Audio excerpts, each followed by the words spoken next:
7ই জানুয়ারি ছিল ফেলানি দিবস। কিশোরী ফেলানিকে 2011 সালের এই দিনে কুড়িগ্রামের অনন্তপুর দিনহাটা সীমান্তে গুলি করে হত্যা করে বিএসএফ। এবং আপনি জানেন হত্যার পর তার মরদেহ কাঁটাতারে ঝুলিয়ে রাখা হয়েছিল। ফেলানি দিবস উপলক্ষে বেশ কয়েকটি প্রতিষ্ঠান নানান ধরনের অনুষ্ঠান করেছে এবং সেই অনুষ্ঠানে নানান ধরনের কথা উঠেছে। মুদ্রা কথা যেটা হলো যে ভারত এখনো সীমান্তে হত্যা থামায়নি এবং তারা বলছে যে এই বিষয়টি নিয়ে আন্তর্জাতিক আদালতে যাওয়া দরকার, এমন দাবি উঠেছে। আপনি কি মনে করেন? এটি খুব ন্যায্য দাবি এবং আপনি জানেন যে পৃথিবীর খুব কম সীমান্তেই এভাবে মানুষ হত্যার নিদর্শন রয়েছে।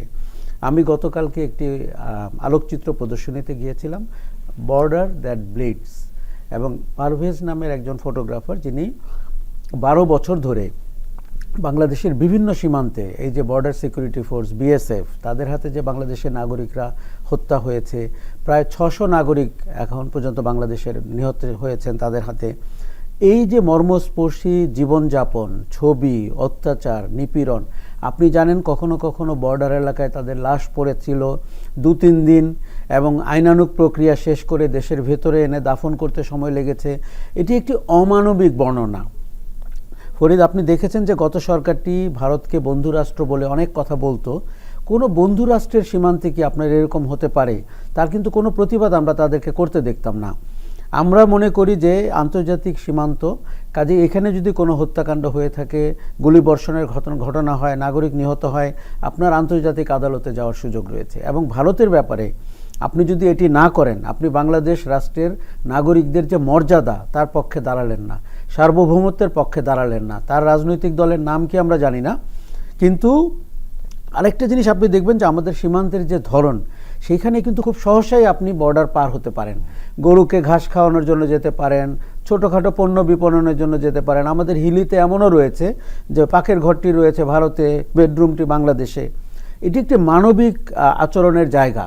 কিন্তু আমরা দিনের পর দিন দেখলাম যে ভারত একটা অদ্ভুত আচরণ করে, একটা বৈরী রাষ্ট্রের সাথে যেরকম করে করা উচিত একই ঘটনা কিন্তু পাকিস্তানের সীমান্তে করে না, চীন সীমান্তেও করে না। তার মানে কি, তারা মুখে যাদেরকে প্রতিপক্ষ বলছে সেই সীমান্তে কিন্তু তারা জেনেভা কনভেনশন অনুযায়ী ব্যবহার করে।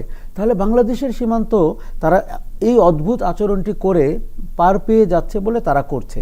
আমাদেরকে প্রতিবাদ করতে হবে, এই ডকুমেন্টসগুলোকে বিশ্বের কাছে তুলে ধরতে হবে এবং তাতে করে একটি রাষ্ট্রের যে চেহারাটি ফুটে ওঠে সেটি কিন্তু একটা আগ্রাসী, সন্ত্রাসী, অমানবিক চেহারা। আমার মনে হয় যে আন্তর্জাতিক আদালতে গিয়ে ফেলানি হত্যার বিচার যদি আমরা না করতে পারি, আমরা কিন্তু একটা অপরাধী রাষ্ট্র হয়ে থাকব নাগরিকের কাছে। আপনি স্বর্ণা দাসের কথা জানেন, আমরা যখন কথা বলছি একদিন আগেও সীমান্তে হত্যা হয়েছে, একটি ধারাবাহিক প্রক্রিয়া। এবং আমরা ভারতের নাগরিক সমাজকেও এই ব্যাপারে কথা বলতে দেখছি না।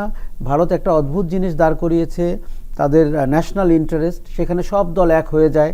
আমার মনে হয় ভারতের সাথে আমাদের চোখের দিকে তাকিয়ে কথা বলে এই আক্রমণের জায়গাটি নির্দিষ্ট করে বিচারের আওতায় আনতে হবে।